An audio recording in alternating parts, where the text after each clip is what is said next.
आपको पता ही है, प्रीवियस क्लास में मैंने आपको पीरियोडिक टेस्ट फर्स्ट के पहले पार्ट भारत प्यारा इस पार्ट का रिवीजन करवाया था। आज हम पीरियोडिक टेस्ट फर्स्ट के पेन पेपर टेस्ट के दूसरे पार्ट 4 भारत कोकिला सरोजिनी नायडू इस पार्ट का रिवीजन करेंगे। तो बच्चों, यह पार्ट आप पहले भी पढ़ चुके हैं, तो इसके बारे में मुझे ज्यादा बताने की जरूरत नहीं है, लेकिन मैं इसके जो महत्वपूर्ण बिंदु हैं उनके बारे में आपको फिर से एक बार बताती हूँ। तो बच्चों, सबसे पहले हम आते हैं इस पाठ के नाम पर, भारत कोकिला। तो बच्चों, कोकिला का अर्थ क्या होता है?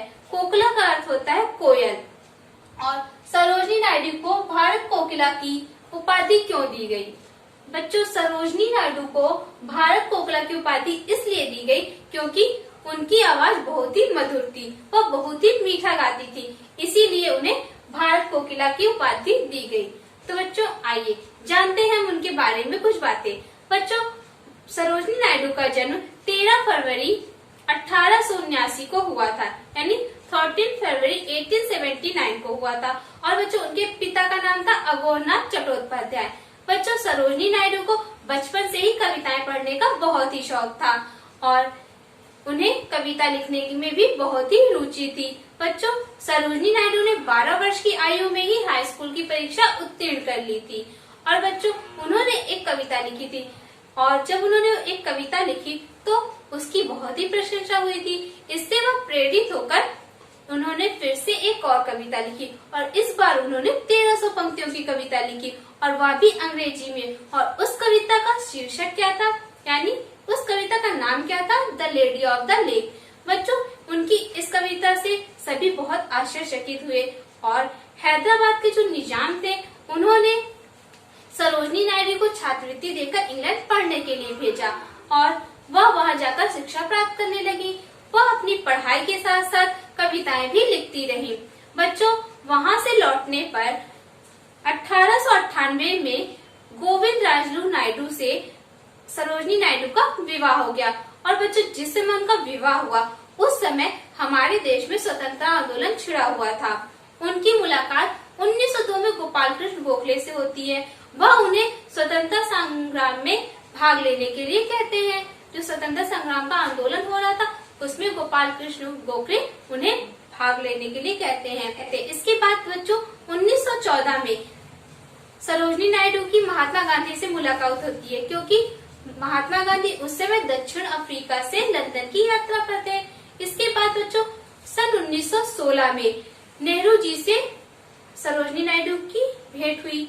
इसके बाद वह पूरी तरह से स्वतंत्रता आंदोलन में कूद पड़ी और उन्होंने स्वतंत्रता आंदोलन में बहुत ही योगदान दिया।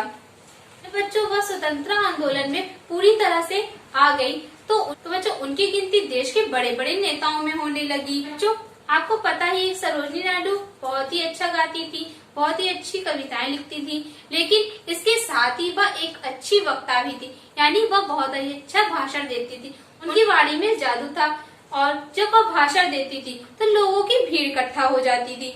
बच्चों, सरोजिनी नायडू जो एक अच्छी कवित्री थी और एक अच्छी वक्ता थी, उन्हें 1925 के कानपुर अधिवेशन में भारतीय राष्ट्रीय कांग्रेस का अध्यक्ष चुना गया। भारतीय महिला में यह सबसे बड़ा पद था जो किसी महिला को मिला था।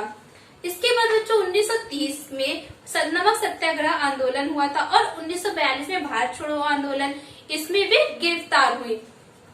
इसके बाद 15 अगस्त 1947 को देश हमारा आजाद हो गया। बच्चों, उन्हें उत्तर प्रदेश का राज्यपाल बनाया गया।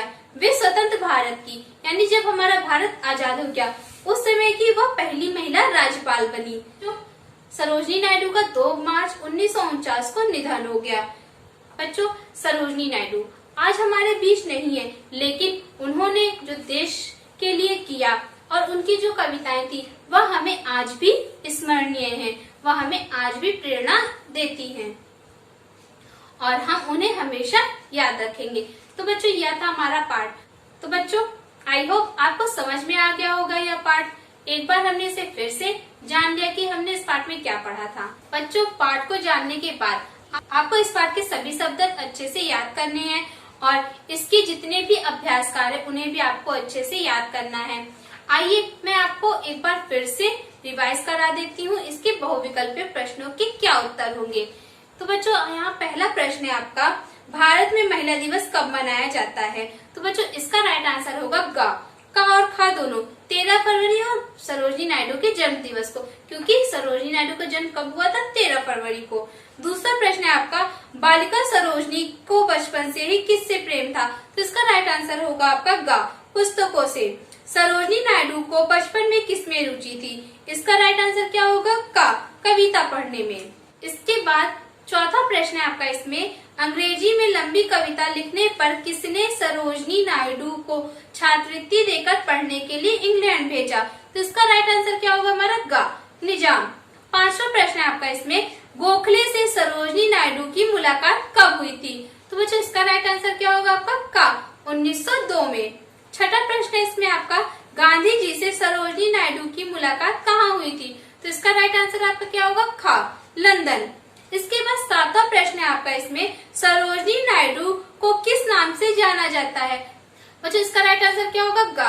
भारत कोकिला। इसके बाद बच्चों आपके मौखिक प्रश्न है, इनके उत्तर मैंने आपको किताब में पहले ही लिखवा दिए, तो इन्हें आपको याद करना है। इसके बाद प्रश्न खा, नीचे दिए गए प्रश्नों के उत्तर लिखो। तो बच्चों इसमें पहला प्रश्न है आपका, सरोजिनी नायडू की शिक्षा दीक्षा के बारे में लिखो।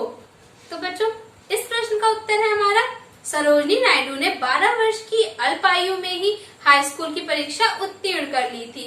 इसके बाद वह छात्रवृत्ति प्राप्त कर इंग्लैंड मेडिकल की पढ़ाई करने गई। वहां उन्होंने लंदन के किंग कॉलेज तथा कैम्ब्रिज यूनिवर्सिटी से अपनी शिक्षा पूर्ण की थी। इसके बाद नेक्स्ट प्रश्न है आपका इसमें, सरोजिनी नायडू ने स्वतंत्रता आंदोलन में क्या काम किया? इसका उत्तर था बच्चों आपका, सरोजिनी नायडू एक महान स्वतंत्रता सेनानी थी। इन्होंने अनेक राष्ट्रीय आंदोलनों का नेतृत्व किया। इन्होंने अन्य नारियों को भी आंदोलनों में भाग लेने के लिए प्रेरित किया था। इन्होंने देश को स्वतंत्र कराने में बहुत योगदान दिया। इसके लिए वे कई बार जेल भी गई। इसके बाद बच्चों आपका तीसरा प्रश्न है, उन्हें भारत कोकिला क्यों कहा जाता है? तो बच्चों सरोजिनी नायडू को भारत कोकिला क्यों कहा जाता है? सरोजिनी नायडू एक कवित्री थी, उनकी आवाज बहुत मधुर थी। उन्होंने कई स्वरचित कविताओं का मधुर स्वर में पाठ किया है। इसी मधुर स्वर के कारण उन्हें भारत कोकिला कहा जाता है, क्योंकि उनकी आवाज बहुत ही मीठी थी। इसी वजह से उन्हें भारत कोकिला कहा जाता है। इसके बाद चौथा प्रश्न है आपका बच्चों इसमें, स्वतंत्र भारत में उन्हें कौन सी जिम्मेदारी सौंपी गई? तो बच्चों इस प्रश्न का उत्तर है, स्वतंत्र भारत में उन्हें उत्तर प्रदेश के राज्यपाल की जिम्मेदारी सौंपी गई। इसके बाद बच्चों प्रश्न 5, सरोजिनी नायडू के जन्म और मृत्यु का समय लिखो। तो बच्चों इसका उत्तर क्या है? इसका उत्तर है आपका, सरोजिनी नायडू का जन्म 13 फरवरी 1879 को तथा उनकी मृत्यु 2 मार्च 1449 को हुई थी। तो बच्चों ये थे हमारे प्रश्न उत्तर। मैंने आपको एक बार फिर से इन सभी प्रश्न उत्तरों को पढ़ा दिया है, तो इन्हें आपको अच्छे से याद करना है और याद करने के बाद आप इन्हें लिखकर देखिएगा, जिससे आपके लिखने में मात्रा की गलतियां ना हो। तो बच्चों इसके बाद इस पाठ में आपके जितने भी अभ्यास कार्य हैं, जैसे रिक्त स्थान, विलोम शब्द, वाक्य प्रयोग, इन सभी को आपको अच्छे से पढ़ना है और इस पाठ को आपको पूरा एक बार फिर से पढ़ना है और इसके प्रश्न उत्तर, शब्दार्थ, खाली जगह सभी को अच्छे से याद करना है। इनसे संबंधित प्रश्न में आपसे ग्रुप में कभी भी पूछ सकते हैं।